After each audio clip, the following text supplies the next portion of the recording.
श्री स्वामी समर्थ. एकदा एक माणूस खूप दुःखी होता.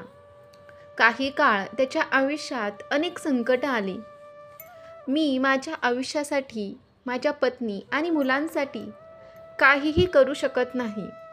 यासोबतच मी माझ्या आयुष्यात माझ्यासाठीही काहीही केलं नाही, असे त्याला नेहमी वाटायचे. यासोबतच मी माझ्या आयुष्यात माझ्यासाठी काहीही केलं नाही, असे त्याला नेहमी वाटायचं. मी हे आयुष्य का जगतोय? कधीकधी असं दिसतं की जीवन आणि हे सर्व त्रास एकत्रच आहेत. माझे जीवन संपावे. हा माणूस नेहमी असाच विचार करत असे. एके दिवशी तो जवळच असलेल्या एका मोठ्या तपस्वीकडे जातो. घनदाट जंगलात बसलेल्या तपस्वीला तो आपली सर्व हकीकत सांगतो आणि म्हणतो, तपस्वीजी, तुम्ही खूप तप केले आहे. तुम्ही दया करा. तुमच्या तपश्चर्येने तुम्हाला या वास्तविक जीवनाच्या प्रत्येक भागातून ओळखलं जातं. मला माझ्या वाईट काळातून बाहेर काढण्यासाठी काही मार्ग सांगाल का? 2 वेळची भाकरी कमवण्यात आणि छोटासा संसार चालवण्यातही मला अपयश आले आहे. मी साधा माणूस आहे. या वाईट काळातून बाहेर पडण्यासाठी मला काहीतरी करावे लागले तरी चालेल. तपस्वीजी, मला असा सोपा मार्ग सांगा ज्यामुळे मी पुन्हा शांती आणि आनंदाचे जीवन जगू शकेन. कारण तुम्ही खूप खोल आहात. तुमच्याजवळ खूप ज्ञान आहे. जर तुम्ही मला गोष्टी सांगितल्या तर मी त्या आत्मसात करेन. तपस्वीजी म्हणतात, ठीक आहे. मी तुला एक काम सांगतो. तुला ते काम 7 दिवस करायचं आहे. समोर नदीच्या पलीकडे एक छोटंसं मंदिर आहे.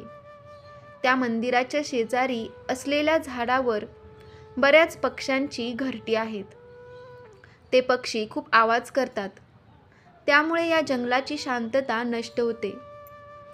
तुम्ही सतत 7 दिवस त्या पक्ष्यांची घरटी तोडत राहायचं आहे. पण या पक्ष्यांची घरटी तोडताना एक गोष्ट लक्षात ठेवावी. पक्ष्यांची घरटी तोडताना त्यातील एकही पक्षी मरता कामा नये. या व्यक्तीला तपस्वीजीच्या म्हणण्याचा अर्थ समजलाच नाही. पण तपस्वीजींनी सांगितल्याप्रमाणे काम करायला तो निघून गेला. एवढ्या मोठ्या तपस्वीने त्याला या सर्व पक्ष्यांची घरे फोडण्याचे पाप कसे दिले? ही व्यक्ती जेव्हा नदीच्या पलीकडे पोहोचते तेव्हा त्याला अतिशय आनंदी वातावरणात पक्ष्यांची अनेक घरटी दिसतात. हे सर्व पाहून त्याला वाटतं की हे पक्षी खूप मेहनत करून प्रत्येक कण गोळा करून आपली घरटी बनवत आहेत आणि आपलं कुटुंब चालवत आहेत आणि मी त्यांचं घर तोडणार आहे. पण नंतर तपस्वीजींचे शब्द आठवून त्याने ही सगळी घरटी तोडली. हे पाहून सर्व पक्षी घाबरले आणि शेजारील दुसऱ्या झाडावर जाऊन सुरक्षित जागा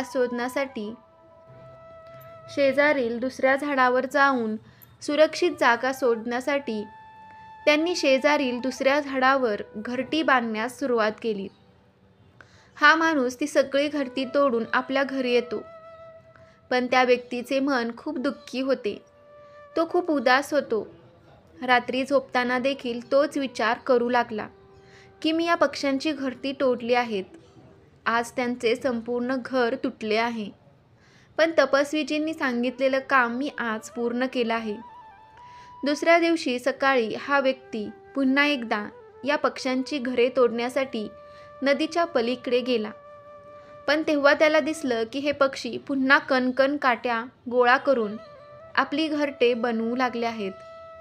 हे दृश्य पाहून माणसाच्या मनात विचार आला, कालच मी या पक्ष्यांची घरटी तोडली होती आणि आज पुन्हा छोट्या छोट्या गोष्टी जमा करून घर बांधण्यात हे पक्षी मग्न आहेत.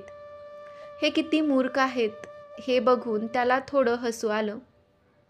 तो पुन्हा आपल्या घरी परतला आणि रात्री अंथरुणावर पडून विचार करू लागला.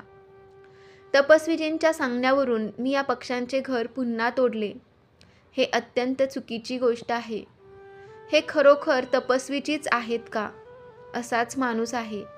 ते आपल्याला चुकीचे मार्गदर्शन करत आहेत, हा त्याच्या मनात सारखा प्रश्न उद्भवत राहत होता. पण त्यांनी सांगितलं आहे तर आपण काम करून 7 दिवसानंतर त्यांना भेटायला जाऊ, असं म्हणून तो 3ऱ्या दिवशी सकाळी हा माणूस उठला आणि नदी पार करून पुन्हा तिकडं पोहोचला.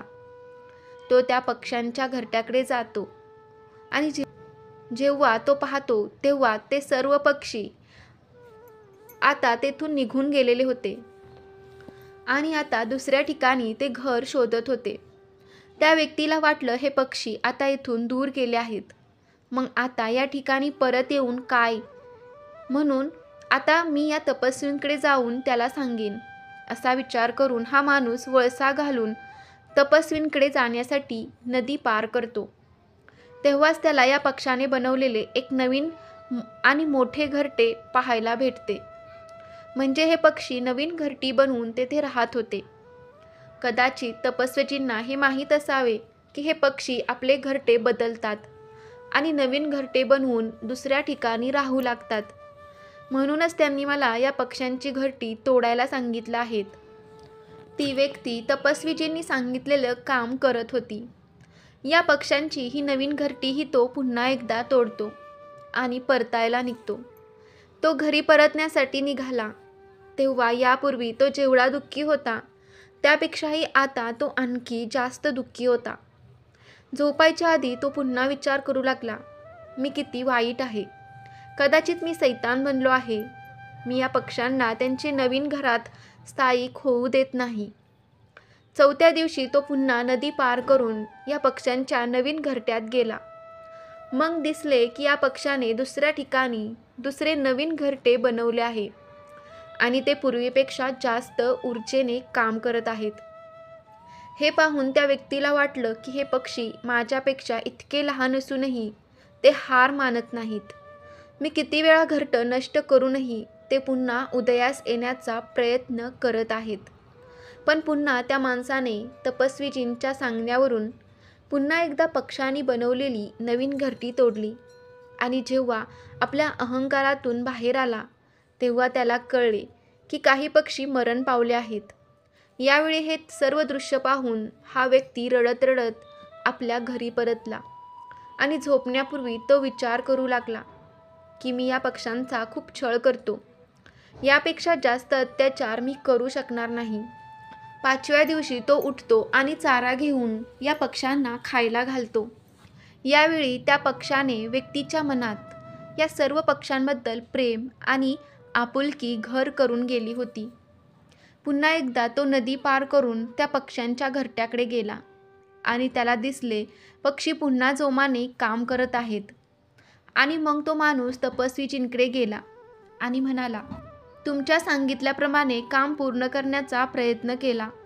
मी त्या पक्ष्यांची घरटी एकदा नाही तर 4 वेळा नष्ट केली, पण माझ्या हातून खूप मोठी चूक झाली. 4थ्या दिवशी मी घरटी नष्ट करताना काही पक्षी माझ्या हातून मेले. मी तुमचे काम पूर्ण केलं नाही आणि मला माहीत आहे की तुम्ही आता मला वाईट काळातून बाहेर काढण्याचा मार्ग सांगणार नाही. पण तपस्वीजींनी मी काही चुकीचे केले असे मला वाटत नाही, म्हणून मला माझ्या घरी परत जाऊ द्या. मला परत जाऊ द्या. हे ऐकून तपस्वीजी हसतात आणि म्हणतात, हे माणसा, तुला घरी जायची इतकी घाई का आहे? थोडे ताजे तवाने हो, तोंडावर पाणी मार, त्यानंतर तू परत ये. तपस्वीजींनी या तरुणांच्या हातात पाण्याचे भांडे देतात. स्वच्छ पाण्याने तोंड धुतल्यावर तपस्वीजी त्या व्यक्तीला विचारतात, अरे बेटा, तू या पक्ष्यांची घरटी का नाही उद्ध्वस्त करू शकलास? तेव्हा त्या व्यक्तीने सर्व हकीकत सांगितली आणि उत्तर दिले की तपस्वी, मी एकदा नव्हे तर 4 वेळा या पक्ष्यांची घरटे तोडली, पण ते नवीन जागेवर घरटे बांधत होते. ते तपस्वीजी त्या माणसाला म्हणतात, अरे पण तू त्या पक्ष्यांपेक्षा खूप मोठा आहे. त्या पक्ष्यांपेक्षा तुझ्यात नक्कीच शक्ती आहे, पण तरीही तू शेवटपर्यंत त्यांचे घर तोडू शकला नाहीस. पण बाळा, मी तुला पक्ष्यांचे घर तोडायला पाठवलं नव्हतं, तर शिकायला पाठवलं होतं. तुम्ही या पक्ष्यांकडून काहीतरी धडा घेतलाच असेल. तुमच्यासाठी पहिला धडा हा आहे की तुम्ही पक्ष्यांची घरटी कितीही वेळा उद्ध्वस्त करण्याचा प्रयत्न केला, पण तुमच्या या कामामुळे ते पक्षी तुटले नाहीत. उलट ते पुन्हा उदयास येऊन नवे घरटे बनवण्याचा प्रयत्न करत होते. जीवन हे कार्यक्षमतेचे नाव आहे. जीवन हाच कृतीचा अर्थ आहे. असे छोटे पक्षी प्रत्येक घरटे तोडूनही हार मानत नव्हते. त्यांनी रोज नव्याने ऊर्जेने घरटे बांधायला सुरुवात करतात. त्यांची घरटे किती पण वेळा तोडा, ते रोज नव्याने आपली सुरुवात करतात. पण आपण माणसं फक्त एकदा दोनदा दुखावलो की तुटतो. इतकंच काय, आपल्यापेक्षा काही जण दुखापत झाल्यावर हे जीवन संपवतात. जेव्हा आपण पराभूत होतो तेव्हा जीवन आपल्याला वाटतं तितकं अवघड नसतं. खरं तर जीवन हे कर्म आहे, नम्रता हे दुसरे नाव आहे आणि मृत्यू हे अंतिम सत्य आहे. भक्तांनो, मृत्यू येण्यापूर्वी फक्त तुमचे काम करा. यानंतर तुम्हाला अंतिम विश्रांतीला जायचंच आहे. आता तुम्ही या लहान पक्ष्यांकडून शिकला असाल. तुम्ही पाहिलं असेल की ते पक्षी आकाराने नक्कीच लहान आहेत, पण ते मनाने मोठे होते. फक्त प्रयत्न आपल्या हातात आहेत आणि आयुष्यात प्रत्येक वेळी प्रयत्न केला पाहिजे. मग निसर्गसुद्धा त्याच्यापुढे नतमस्तक होतो. अशा प्रकारे त्या दुःखी व्यक्तीचे रूपांतर आनंदी व्यक्तीमध्ये झाले. मित्रहो, मी आशा करते की तुम्हाला या कथेतून काही ना काही शिकायला मार्ग मिळाला असेल. काही ना काही तुम्हाला याच्यातून शिकण्यास संधी मिळाली असेल आणि तुम्हालाही तुमच्या आयुष्यात हा चांगला धडा काहीतरी शिकवून गेला असेल. म्हणूनच कधीही हार न मानता, कोणत्याही गोष्टीचा जास्त विचार न करता आपले जीवन हे व्यवस्थितरित्या सत्कर्मामध्ये घालवावे. यश नक्कीच प्राप्त होते. मित्रांनो, चांगला काळ त्याचाच असतो जो कोणाचाही वाईट विचार करत नाही. अशा व्यक्तींना संपूर्ण ब्रह्मांड देखील मदत करते. अनुभव सांगतो की तुम्ही आनंदी आहात की नाही याने लोकांना काही फरक पडत नाही. तुम्ही त्यांना आनंदी करता की नाही हे महत्त्वाचे असते. फक्त दिखावा करण्यासाठी चांगले होऊ नका. देव तुम्हाला बाहेरून नाही तर आतून ओळखतो. जर तुम्ही खूप वाईट काळातून जात असाल तर पुढे जात राहा, थांबू नका. एक दिवस वाईट वेळ नक्कीच जाईल. एकदा राधाने श्रीकृष्णाला विचारले, माधवा, प्रेमाचा खरा अर्थ काय?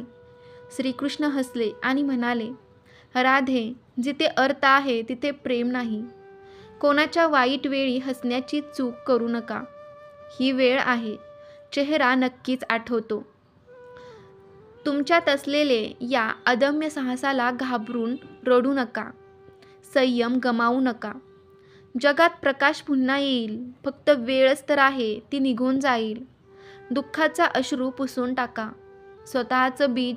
स्वतःला बीज समजून मातीत जाऊ नका. जे तुमच्यासोबत नाही त्याच्या आठवणीत वाहून जाऊ नका. आनंदाचे क्षण पुन्हा येतील. फक्त वेळच तर आहे, ती निघून जाईल. तर मित्रांनो, तुम्हाला ही माहिती, ही कथा कशी वाटली कमेंटमध्ये नक्की सांगा. आवडले असेल तर व्हिडिओला लाईक करा. कमेंटमध्ये श्री स्वामी समर्थ नक्की लिहा. श्री स्वामी समर्थ. जय जय स्वामी समर्थ. श्री गुरुदेव दत्त.